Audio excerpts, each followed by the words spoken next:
오늘은 고난에서의 진정한 구원이라는 제목을 가지고 종려 주일 우리 사랑하는 성도님들과 함께 은혜를 나누려고 합니다.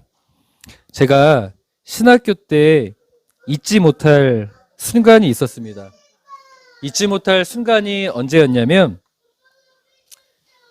퇴소회라고 해서 신학생들은 1년에 두 번씩이군요. 그러니까 영성 수련회도 있고 퇴소회도 있는데 그렇게 신앙 부흥회를 신학생들은 갔습니다. 근데 가을 때 제가 그 영성 수련회를 갔을 때 굉장히 은혜를 받았어요. 저뿐만 아니라 저희 신학생들 모두가 뜨거운 은혜를 받게 되었습니다. 그때 이 반주자가 같이 은혜를 받은 거예요. 근데 반주자가 갑자기 막 기도하다가 자기가 아직 잊지 못할 경험이라고 했는데 우리가 불렀던 노래에서 갑자기 노래가 바뀌었어요. 그리고 무슨 노래를 반주한 줄 아십니까? 바로 우리가 오늘 불렀던 부름받아 나선 임원을 갑자기 반주하기 시작을 하는 거예요. 이 부름받아 나선 임원은요, 신학생들에게 깊이 대상곡입니다. 왜냐하면 부름받아 나선 임원 어디든지 가오리다 하기 때문에 이 찬양을 하기가 상당히 어려운 고백이에요. 그런데 그 영성 수련회 때 너무 뜨거운 은혜를 모두가 받았고 반주자도 그 은혜를 받아서 우리가 불러야 될 찬양하고 있던 찬양을 멈추고 그 반주를 했을 때 모든 신학생들이 뜨겁게 눈물을 흘리면서 이 찬송가를 울면서 불렀던 아주 잊지 못할 경험이 있습니다. 나는 부정하고 나는 욕심이 많지만 하나님께서 원하신다면 부르신 어디든 우리가 가서 이 한 목숨 바치리라. 영성 수련회 때 뜨거운 눈물 흘리면서 난리가 났어요. 그런데 막상 이 찬양을 하고 난 뒤에 그런 삶을 살기가 쉽겠습니까? 어디 임지가 나왔냐고 물어보면 그 뜨거웠던 찬양을 했던 저희가 뭐라고 말하는 줄 아십니까? 어딘데? 임지가 나왔다고 하면 가장 먼저 말하는 게 어딘데? 라는 말을 합니다.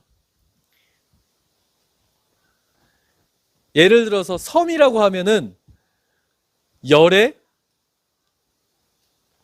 7, 8은 아니 내가 갈 곳은 아닌 것 같다 라고 말을 합니다. 그만큼 이 찬양을 했지만 내가 이 찬양의 고백을 넘어서 상황과 정황을 이겨내는 것이 결코 쉽지가 않다라는 겁니다. 그런데 오늘 사랑하는 성도님들, 우리가 이사야 말씀을 읽었어요. 이사야 말씀은 이사야 6장을 배경으로 해서 전체적인 내용을 보면 이사야의 마음이 마구마구 느껴지는 성경 목록입니다. 이사야 6장에 이사야 선지자가 하나님의 부르심을 받아요. 하나님의 영광이, 어마어마한 영광이, 하나님의 은혜를 이사야 선지자가 받습니다. 마치 신학생들이 퇴소회, 영성수련회에서 갑자기 찬양을 하다가 반주가 바뀌고 부름받아 나선 임원을 한 것처럼 뜨거운 은혜가 있었습니다. 그러자 이사야 선지자가 뭐라고 합니까? 나는 너무나 부정하고 나는 죄인입니다 라고 고백을 하죠. 그런데 하나님께서 스랍들을 보내서 어떻게 합니까? 어루만지고 달래서 네가 어디든지 가졌으면 좋겠다라고 말하죠. 그러자 이사야 선지자가 뭐라고 하는지 아십니까? 주님, 내가 여기 있사오니 나를 보내소서. 그 찬양, 유명하지 찬양이 있지 않습니까? 주님, 내가 여기 있사오니 화로다, 망하게 되었도다. 저 이스라엘을 향하여 나의 사명을 감당할 자가 누가 있는가? 주님, 내가 여기 있사오니 나를 보내소서라고 이사야 선지자가 말합니다. 부름받아 나선임을 불렀던 것처럼 그런 뜨거운 고백을 한 거예요. 그럼 이사야 선지자가 어떤 사역을 했겠습니까? 그 고백을 하는데 하나님께서 뭐라고 말씀하시냐면 마치 그런 거예요. 네가 갈 임지가 무인도다 라고 하는 거와 똑같은 상황을 주십니다. 내가 너에게 어떤 걸 기대하냐면 이사야야, 너는 이스라엘 백성들에게 가서 하나님의 심판과 하나님의 그런 책망만을 선포하라고 그런 사역자가 되라고 말씀하십니다. 성도님들, 하나님의 사명자가 되기로 했어요. 내가 여기 있으니 나를 보내소서라고 했는데 정작 내가 가서 해야 될 사역이 이스라엘 백성들을 책망하고 하나님의 심판이 임할 것이라는 것을 전하는 사역이라면 사람들에게 환영받겠습니까? 환영받지 못하겠습니까? 어떻게 하셨어요? 환영받지 못했겠죠. 그래서 안타깝게도 이사야 선지자는 그 메시지를 하나님께 순종합니다. 순종해서 그런 메시지를 전하기 시작하는데 심한 핍박과 고난을 받습니다. 그래서 히브리서 기자는 히브리서 11장 37절에 이런 말을 합니다. 함께 읽죠. 시작.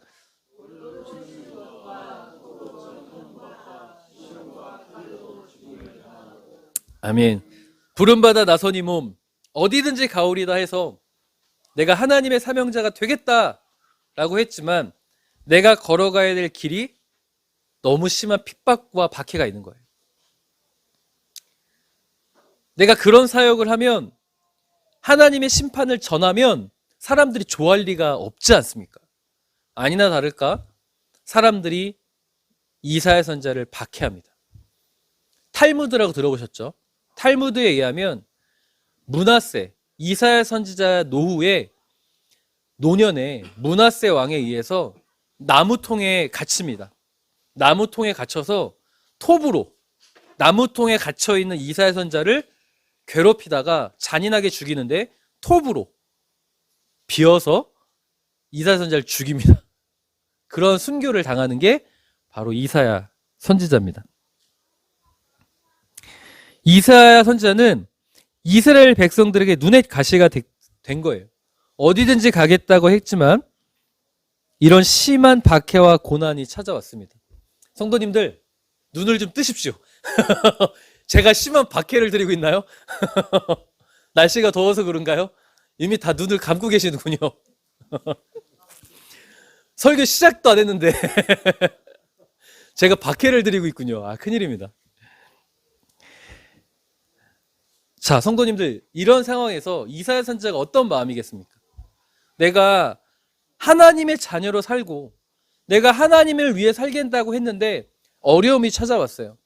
그러면 그런 이사야가 우리가라면 우리가 무엇을 기대하고 무엇을 찾겠습니까? 나의 구원자 되신 하나님을 바라보지 않겠습니까? 하나님, 이 문제를 좀 도와주십시오. 해결해 주십시오. 아니, 그렇잖아요. 내가 하나님의 자녀로 살기로 결단했으면 내가 어떤 어려운 문제를 만나고 힘듦이 오면 누구를 의지해요? 하나님 의지하지 않습니까? 이사야 선지자도 마찬가지였어요. 이사야 선지자는 이런 정말 순교를 당할 수 있는 이 상황이라면 얼마나 고된 핍박이, 심한 핍박이 있었겠어요. 그런 상황에서 나를 구원해줄 구원자를 노래하기 시작합니다. 메시아를 고대하고 기다린다라는 고백을 하는 거예요. 그게 바로 오늘 우리가 읽은 53장이에요. 44장부터 이사야 선지자는 그런 메시아에 대한 예언과 그런 고대, 나의 이 고난과 핍박으로부터 이겨내줄 그 메시아를 기대하는 고백을 하는 거예요. 그런데 성도님들, 그 메시아를 기대하고 고대하는데 굉장히 정말 이해할 수 없는 내용이 펼쳐집니다. 이사야 52장 14절 함께 읽죠. 시작!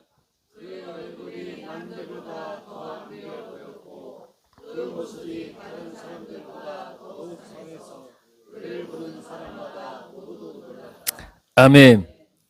나를 구원해줄 구원자를 노래합니다. 그 구원자를 기대한다고 고백하는데 그 구원자가 어떻대요? 그 메시아가 어떻대요? 그의 얼굴이 더 안 돼 보였대요. 사람들이 그 얼굴이 너무 상해서 알아보기가 어려울 정도예요. 성도님, 나를 도와줄 히어로, 나의 이 문제를 극복시켜줄 히어로를 기대한다고 고백할 때 우리가 어떤 히어로를 기대합니까?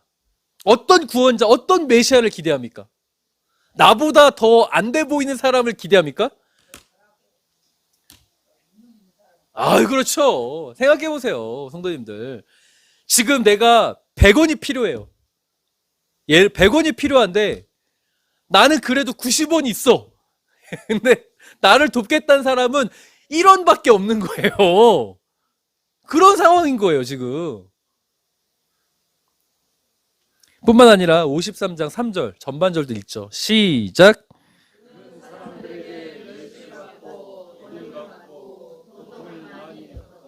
아멘. 그 메시아, 그 히어로, 그 구원자는 멸시받고 버림받고 고통을 많이 겪는 존재입니다. 5절에는 찔리고 상하고 징계받고 채찍에 맞습니다. 지금 고통 가운데 히브리서 11장 37절 전반절에 의해서 그가 그런 죽임을 당할 정도의 시대적 상황 가운데 굉장한 고난과 핍박을 받으면서 나의 이 어려움과 고난을 극복시켜주고 도와줄 구원자를 노래하는데, 그 메시아를 찾는데, 나의 이 고통 가운데 소망과 구원의 메시아를 찾는데 그 히어로가 어떤 존재예요? 너무 초라하고 나약하고 고난받는 종이라는 겁니다. 이거 어떻게 이해하십니까? 나를 구원해 줄 분이 나보다 더 형편이 없어요, 지금. 그렇잖아요. 남들보다 더 안 돼 보여. 나를 구원해 줄 분이 나의 지금 힘든 것보다 더 힘들어 보여요. 성도님들, 누군가에게 도움을 받으려고 할 때 나보다 그래도 좀 여유 있고 나보다 능력 있는 사람한테 도움 받는 것을 받으려고 하지, 나보다 더 안 된 사람이 나 도와준다고 하면 야 됐어 넣어둬 이러지 않겠습니까? 아닌가요? 나보다 형편이 더 어려운 사람이 나를 돕겠다고 하면 아이고 야 너나 좀 잘해 괜찮아 너나 좀 잘하세요 라고 하지 않겠습니까? 그런데 이사야 선지자가 나를 도와줄 구원자를 노래하는데 그런 메시아를 노래한다는 걸 어떻게 생각하십니까? 실제로 예수님께서 십자가에 달리셨을 때 사람들의 반응을 볼까요? 마태복음 27장 42절 함께 읽죠. 시작.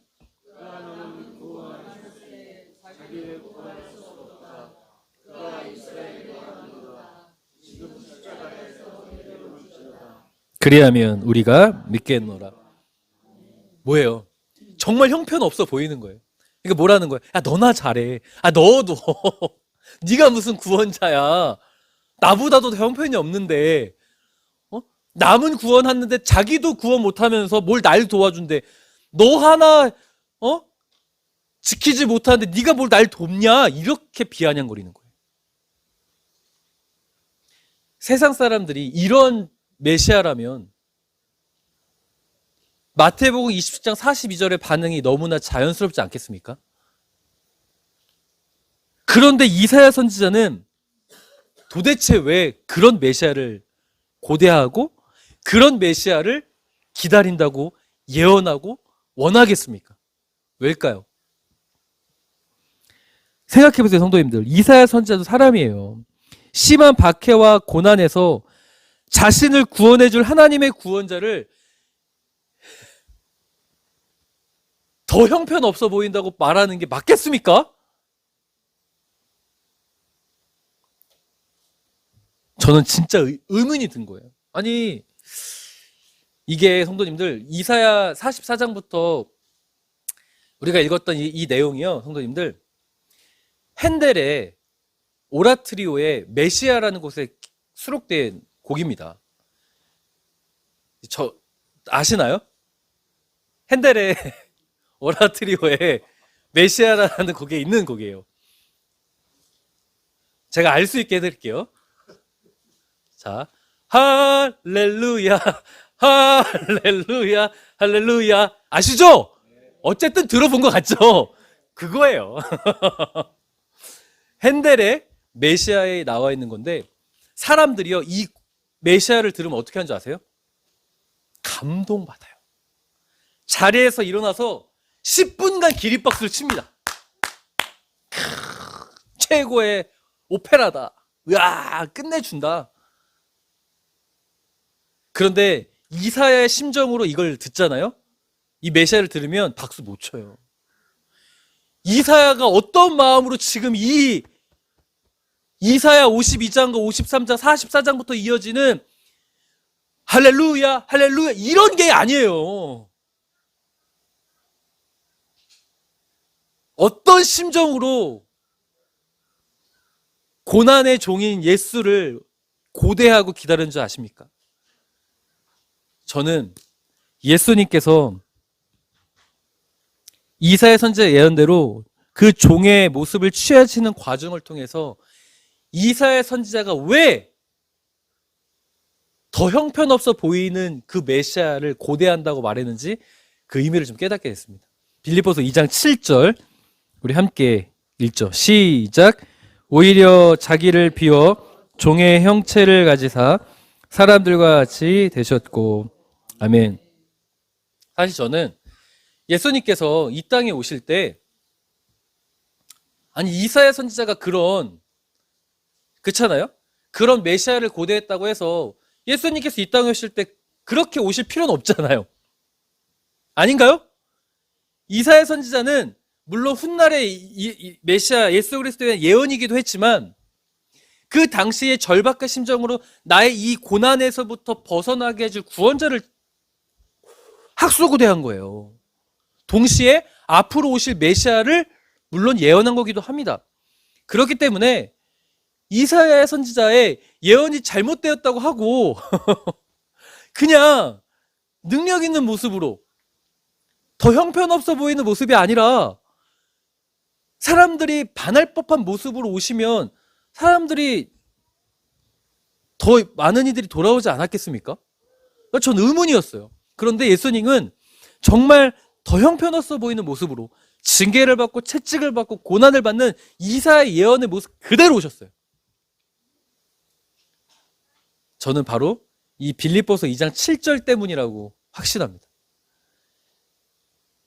자기를 비워 종의 형체를 가진 이유, 이사야 선지자가 말한 대로 그런 모습, 종의 형체를 가지고 오신 이유는 사람들과 같이 되시기 위해서다. 사람들처럼 보이시기 위해서다라고 저는 확신합니다. 도대체 이사야 선지자는 왜 그런 메시아를 학수고대한다고 했고 예수님은 이사야 선지자의 예언대로 그런 메시아로 오셨는가?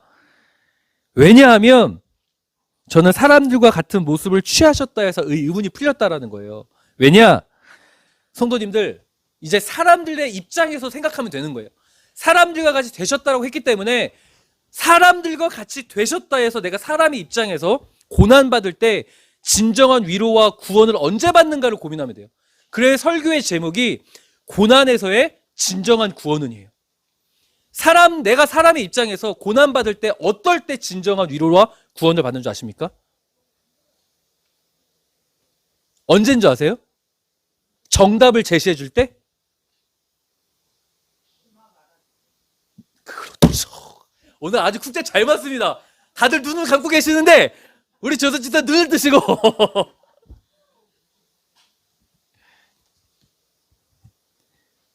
사람들이 고난에서 진정한 위로와 구원을 언제 사람들과 같이 되셨다라는 것에서 우리가 생각해 보면 내 마음을 알아줄 때예요. 공감해 줄 때입니다. 전에 김현미 집사님께서 병원에 입원하셨을 때 새로운 경험을 하신 적이 있어요. 어떤 경험을 하셨냐면 같은 병동에 계신 분들의 마음을 누구보다 헤아리게 된 거예요. 백영기 집사님께서도 병원에 입원하셨을 때 누구보다 그 사람들의 마음을 이해할 수 있었어요. 우리는 몰라요. 우리는 이해한다 하지만 그래 조금 알아요. 그래 아예 모른다는 말은 정정할게요. 조금 알아요. 사실 백영희 집사님이나 김현미 집사님이나 그 병동에 들어갔을 때 우리가 그 병동에서 나올 수 있고 내가 진정한 구원을 얻는다 정답은 알아요. 그 병을 치료받으면 되는 거예요. 정답을 알아요. 그런데 적어도 내가 현재에서 진정한 구원과 위로를 언제 경험하는 줄 아십니까? 완전한 치료기보다는 내 마음을 누구보다 알아주고 이해해주고 공감해줄 때 위로를 받았다는 거예요. 그때 김효민 집사님께서 내가 아프다 보니까 상대의 아픔이 보인다고 하셨는데, 그래서 같은 병동에 있는 분을 위해서 기도하시겠다고 먼저 말씀하셨다는 거예요. 근데 그분도 그렇게 말을 했는데 그 상대방이 그 말을 받아들였다는 거죠. 그래서 함께 기도할 수 있었다는 이야기를 하신 적이 있습니다.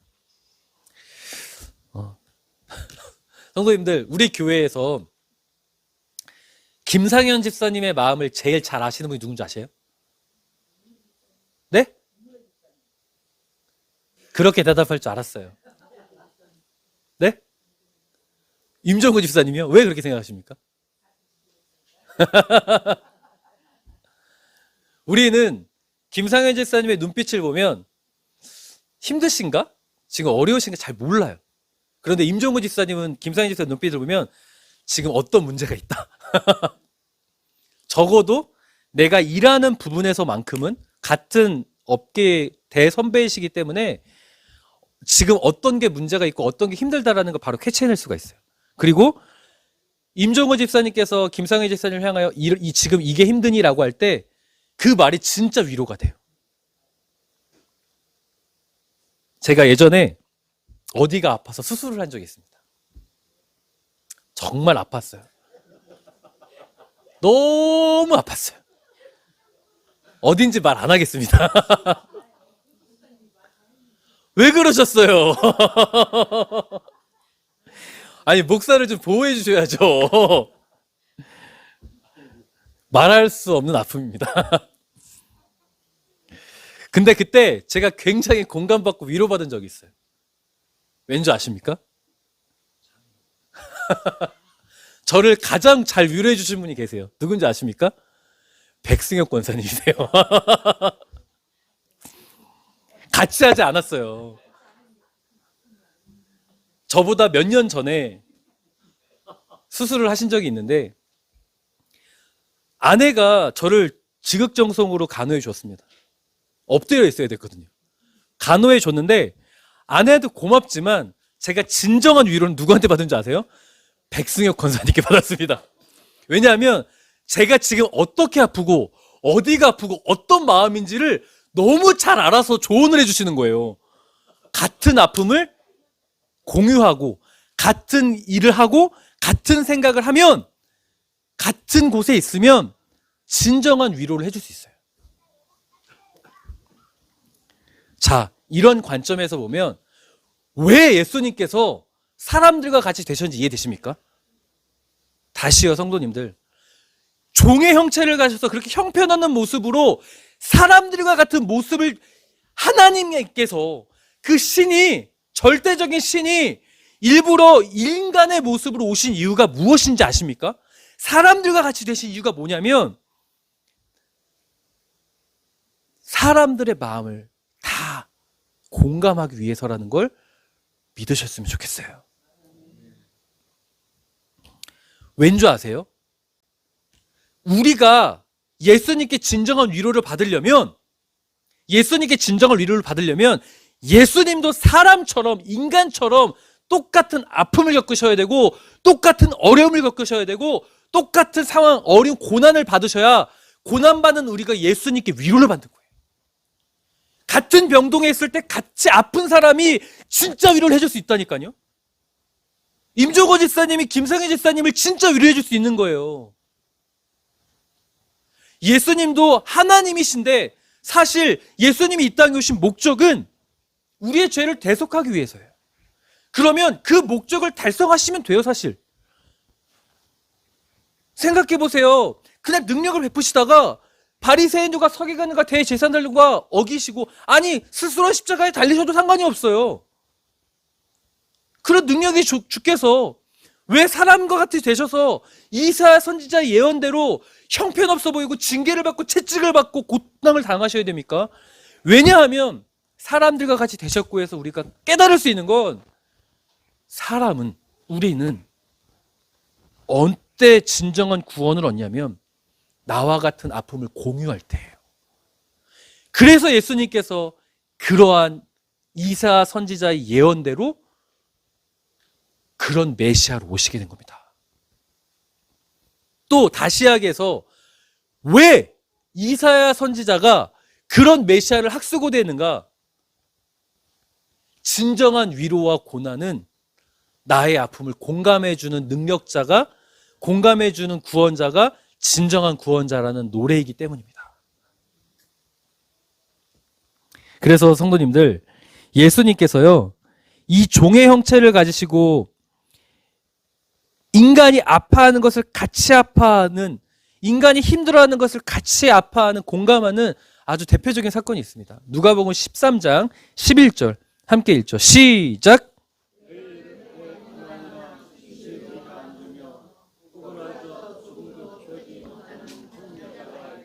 아멘.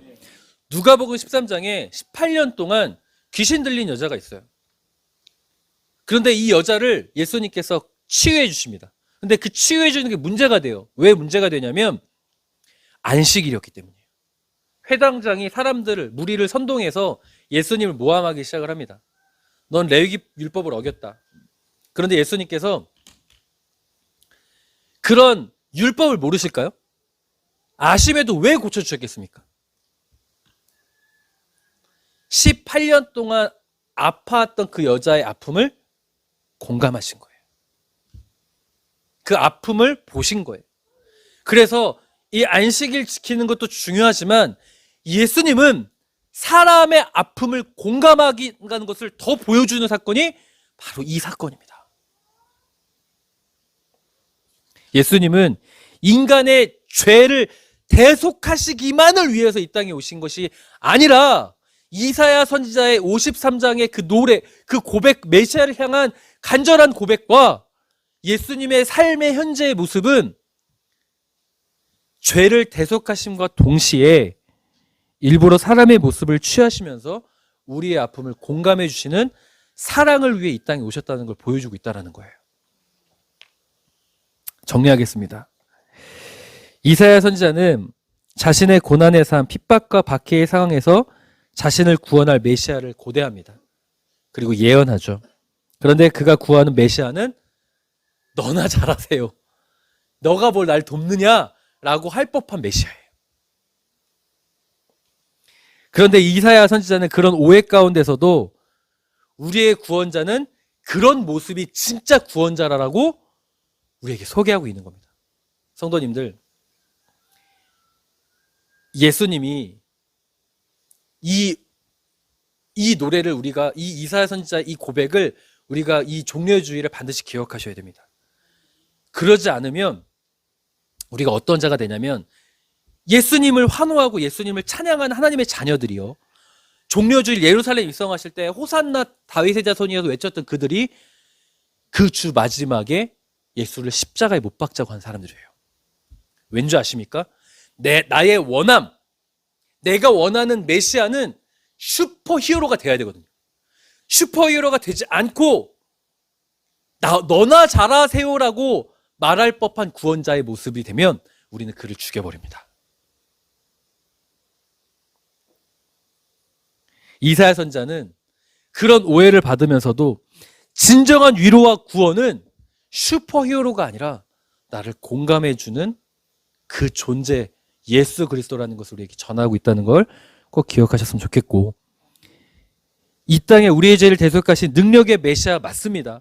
메시아를 발언하고 동시에 너나 잘하세요라고 할 법할 것 같지만 일부러 그렇게 종의 형체를 가지셔서 우리의 아픔을 공감하시는 그 예수님을 만나는 고난주간이 되셨으면 참으로 좋겠습니다. 성도님들, 예수님은 일부러 고난당하신 거예요. 왜요? 우리를 공감해 주기 위해서. 우리와 똑같이 아픔을 겪어야 우리가 진짜 위로를 받잖아요, 예수님께. 성도님들, 그러면 고난주간에 우리 사랑하는 성도님들도 예수님의 고난에 좀 동참할 수 있었으면 좋겠어요. 그 고난에 동참하는 건 저는 공감해 주는 거라고 생각합니다. 공감해 주려면 어떻게 해야 될까요, 성도님들? 내가 네 맘 알아, 이렇게 하면 됩니까? 전 한번 재미난 캠페인을 한번 해볼까요? 그 성도님 맛집 있죠, 맛집. 제가 가끔 조영진 권사님하고 맛집 얘기를 해요. 어디 콩나물국밥 맛있다 막 이러면서 아 이거 국수집 맛있다 그러면 꼭 가보죠 가보죠 막 이런 얘기 합니다. 사람들 맛집 가고 싶어요. 그 맛집에 가면은 기본적으로 줄이 있습니다. 그런데 이상하게 저는요 예전에는 줄 길면 안 기다렸거든요. 근데 어느 순간부터 얼마나 맛있기를 저렇게 줄을 서지? 오기가 생겨서 기다려서 먹어요. 그런데 제가 이 이야기를 한 이유가 뭐냐면 맛집이 있어서 웨이팅이 있는 집이 있으면 옆 가게는 팔이 날려요. 그쵸? 어떤 캠페인을 해봤으면 좋겠냐면 내가 맛집에 줄을 섰다가 옆집을 보세요. 그럼 사장님의 마음이 어떨까요? 상하겠죠? 그쵸? 이번 주에 맛집까지 마시고 그 옆집 가십시오. 아니 캠페인을 해보는 거예요. 이게 공감이라는 게 별게 아니에요. 예수님께서 우리에게 보이실 공감이란 게 그 상대방의 아픔을 내가 온전히 다 알진 못하지만 그래 굳이 티낼 필요도 없어요. 그냥 가서 그 자리에서 밥을 먹어주면 그 사람의 아픔이 조금이라도 덜하지 않겠습니까? 그리고 아프신 분들이 있어요. 우리가 다는 몰라도 조금은 안다고 말씀하셨지만 다 몰라요. 그럼 우리는 티낼 필요는 없지만 하나님 그를 위해서 중보기도 하는 것만큼 공감해 주는 게 있겠습니까? 고난주간 이제 한 주간 남았습니다. 부활절 중보기도 많이 또 열심히 하고 계신가요? 공감해 주는 놀라운 사건이 될 줄 믿습니다. 그동안 게으르셨다면 빨리 한 주간 동안 예수님께서 일부러 공감해 주시기 위해서 고난받으셨던 그 사건을 기억하셔서 한 주간 동안 우리가 중보기도 많이 있도록 잘 세우셨으면 좋겠고, 그리고 캠페인을 통해서 힘들고 어려운 것들이 보인다면 같이 아파해주고 공감해줄 수 있는 그런 사건들을 경험할 수 있었으면 참으로 좋겠습니다.